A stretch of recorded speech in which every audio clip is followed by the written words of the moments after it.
હે ભગવાન, આ તો મારા ભાઈ રોહન જેવો જ લાગી રહ્યો છે. અને મારા મમ્મી એની સાથે કેમ ઊભા છે અને શું વાતો કરી રહ્યા છે? મને કંઈ સમજાતું નથી. આ બધું શું ચાલી રહ્યું છે? આ મારો ભાઈ રોહન તો ના જ હોઈ શકે, કારણ કે 6 મહિના પહેલાં જ એનું મૃત્યુ થઈ ગયું હતું અને મેં મારા હાથે જ એને અગ્નિદાહ આપ્યો હતો. તો પછી આ કોણ હશે? મારા ભાઈ રોહન જેવો જ હમશકલ.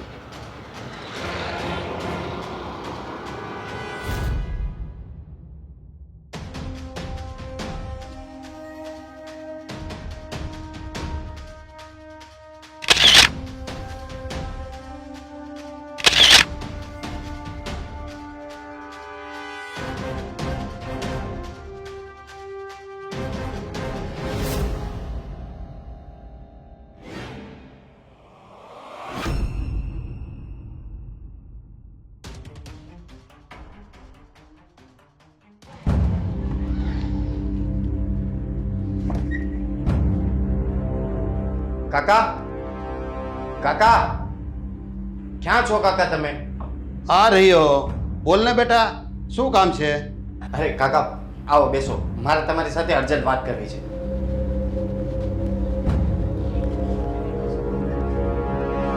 શું વાત છે બેટા?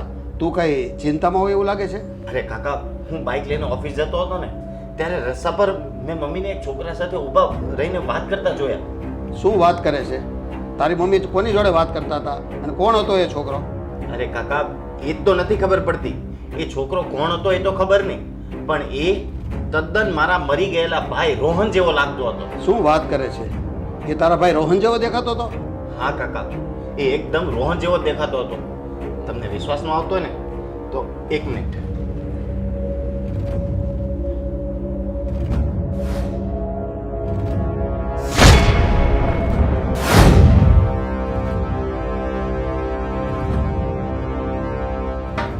એ ભગવાન, એ છોકરો તો અસલ તારા ભાઈ જેવો જ દેખાય છે. કાકા, આ બધું શું છે ને કઈ જ ખબર નથી પડતી. આ છોકરો કોણ હશે? બેટા, આ છોકરો કોઈ ફરેબી હોય ને એવું લાગે છે. રોહન બનીને એ તારી મમ્મીને છેતરી રહ્યો છે.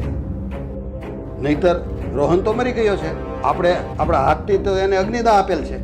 એ જ તો હું શું કહું કાકા, આ રોહન તો મરી ગયો છે, તો પછી આ રોહન જેવો દેખાતો આ છોકરો કોણ હોઈ શકે? બેટા, આ છોકરાને જલ્દી પકડવો પડશે અને જાણવું પડશે કે આ ફરેબી કોણ છે. નહીતર તારી મમ્મી એને રોહન સમજી બેસશે અને પેલો હરામી એનો ગેરલાભ ઉઠાવીને ભાભીને લૂંટી લેશે. કાકા, આપણે એક કામ કરીએ, ચાલો મારી સાથે. આપણે અત્યારે ઘરે જઈને મારા મમ્મીને સમજાવીએ.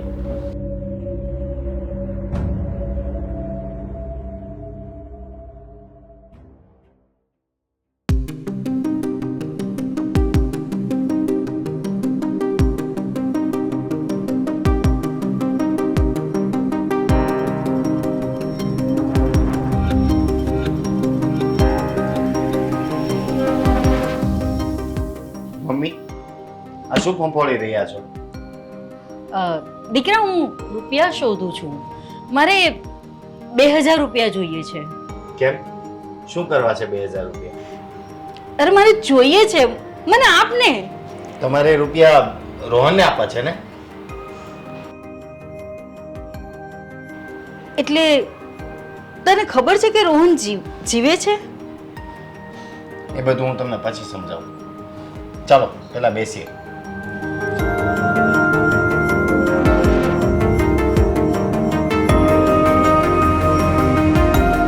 મમ્મી, તમારે એ રૂપિયા પેલા રોહનને જ આપવા છે ને?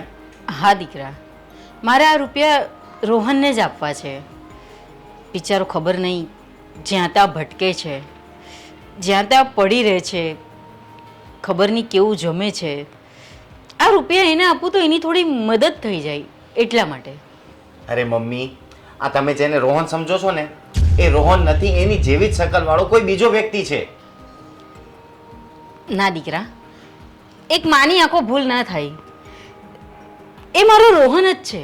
ભાભી, આપણા રોહનનો તો 6 મહિના પહેલાં મૃત્યુ થઈ ગયું છે અને તમારી નજર સામે જ એમનો અગ્નિ સંસ્કાર કરેલ છે. અરે ભાઈ, આપણે જેના અગ્નિ સંસ્કાર કર્યા ને એ રોહન નથી.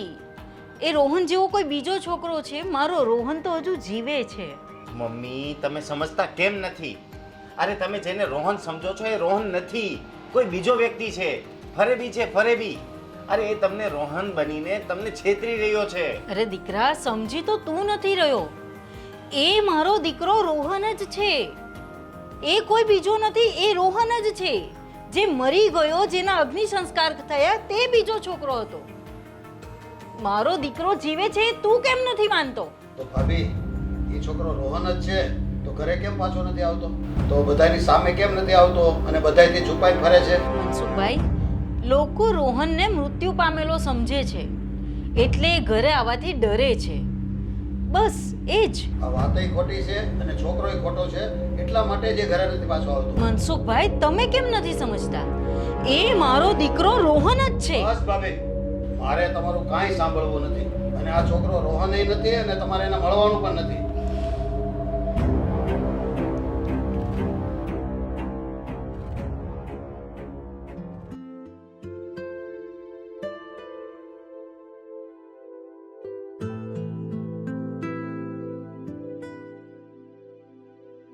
મમ્મી આવી ગયા તમે?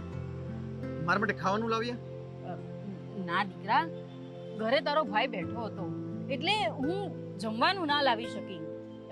એક કામ કર, 500 રૂપિયા રાખ, તું કશા હોટલમાં જમી લેજે. હા, અને રવિને બધી ખબર પડી ગઈ છે.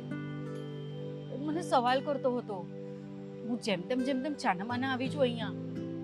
કોકને ખબર પડી જશે ને તો સવાલના જવાબ આપતા પાર નહીં આવે બેટા. અને બેટા, તારો ભાઈ એમ કહેતો હતો કે તું રોહન નથી. ભાઈ તો ભાઈ, મનસુખ કાકા પણ મને એવું કહેતા હતા કે આ તારો દીકરો રોહન નથી.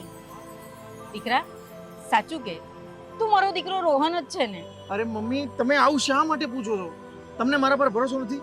હું તમારો સગો દીકરો રોહન જ છું. હે દીકરા, મને તો ખબર જ છે કે તું મારો દીકરો રોહન છે, પણ આ બધા આવી રીતે કહે છે કે આ તારો દીકરો રોહન નથી, એટલે મારાથી પૂછાઈ ગયું. મમ્મી, બધાને ભલે જે કહેવું હોય તે કહે, જે વાતો કરવી હોય તે કરે, પણ હું તમારો સગો દીકરો રોહન જ છું. દીકરા, તું આમ ક્યાં સુધી લોકોથી છુપાતો ફરીશ? ઘરે કેમ નથી આવતો દીકરા? ઘરે કેમ નથી આવતો? જો મમ્મી, હજી થોડો સમય મારે આમને આમ જ રહેવું પડશે, કારણ કે તમે જે છોકરાને રોહન સમજીને, એટલે કે હું સમજીને અગ્નિ સંસ્કાર આપેલો ને, એ હજી મારે જાણવું પડશે કે કોણ હતો. અને પછી હું આ વાત બધા સામે મૂકીશ અને પછી હું બધા સામે પ્રૂફ લાવીને પછી કહીશ કે તમારો રોહન હજી જીવતો છે, કે હું હજી જીવું છું. સાચી વાત છે દીકરા. મારે હવે નીકળવું પડશે. જો અગર રવિ જોઈ ગયો ને તો મને વઢશે. હું જાઉં છું દીકરા. હા સારું મમ્મી, હવે તમે જાઓ. દીકરા, જો ભૂખ્યો ન રહેતો. હા, હોટલમાં જઈને જમી લેજે. હા બેટા? નહીં મમ્મી, તમે મારી જરા પણ ચિંતા નહીં કરો, હું જમી લઈશ. સારું દીકરા. હા બેટા, હું જાઉં છું.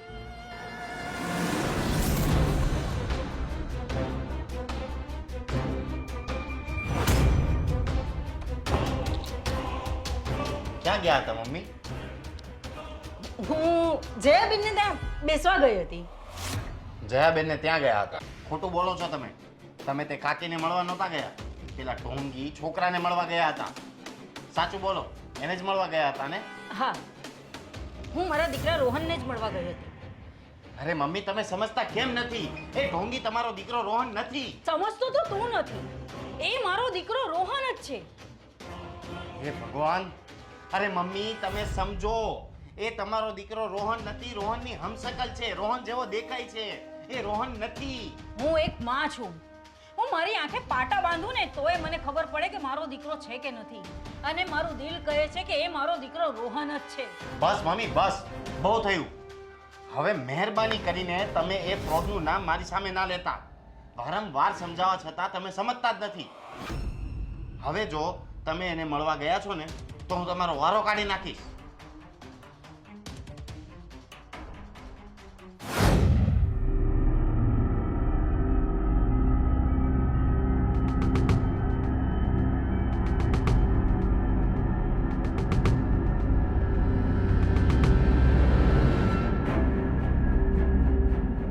થયું રવિ?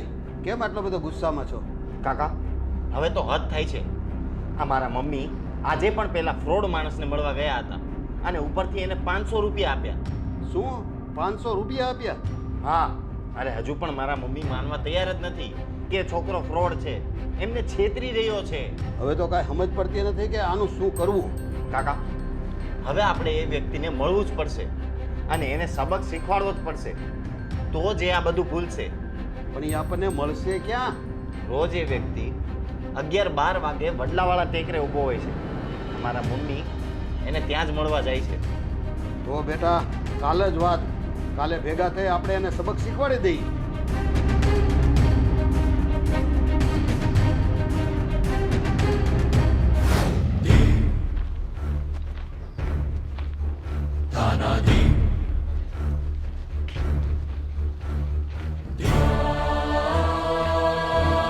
સાલા હરામખોર ફ્રોડ, તું મારા ભાઈ રોહનની હંસકલ બનીને મારા મમ્મીને છેતરી રહ્યો છે, એમની પાસેથી રૂપિયા પડાવી રહ્યો છે. અરે રવિ, હું કોઈ ફ્રોડ માણસ નથી અને હું રોહનનો હમશકલ પણ નથી. હું તારો ભાઈ રોહન છું. રોહન, અરે કૂતરા, તું હજુ મને મૂર્ખ બનાવે છે. એક વાત યાદ રાખજે, તું મારા મમ્મીને છેતરી શકે છે, મને નહીં. હજુ કહું છું, સાચું બોલી જા. કોણ છે તું? નહીં તો હું તારા હાડકા ખોખરા કરી નાખીશ. અરે મારા ભાઈ, હું તારો ભાઈ રોહન જ છું. હું સાચું કહું છું, હું તારો ભાઈ રોહન છું. રવિ, આ એમ તો નહીં જ માને. આ સાલાને મેથી પાક આપવો જ પડશે. માર સાલાને. હા, કોણ છે તું? બોલ. બોલ. હા? માર, સાલાને માર.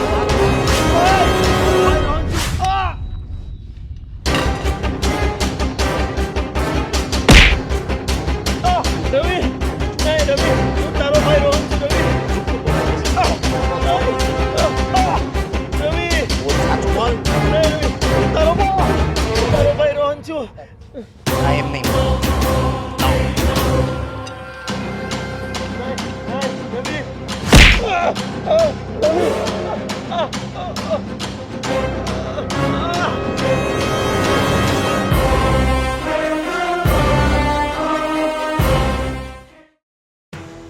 રવિ, તે આ શું કર્યું? માથામાં લાકડી મારી આ મરી જાય તો? અરે કાકા, આ મારે માથામાં મારું જ નહોતું, પણ આ ગુસ્સામાં ને ગુસ્સામાં માથામાં મરાઈ ગયું.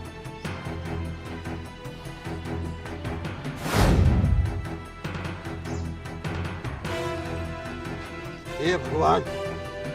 શું થયું કાકા? રવિ, આ તો મરી ગયો.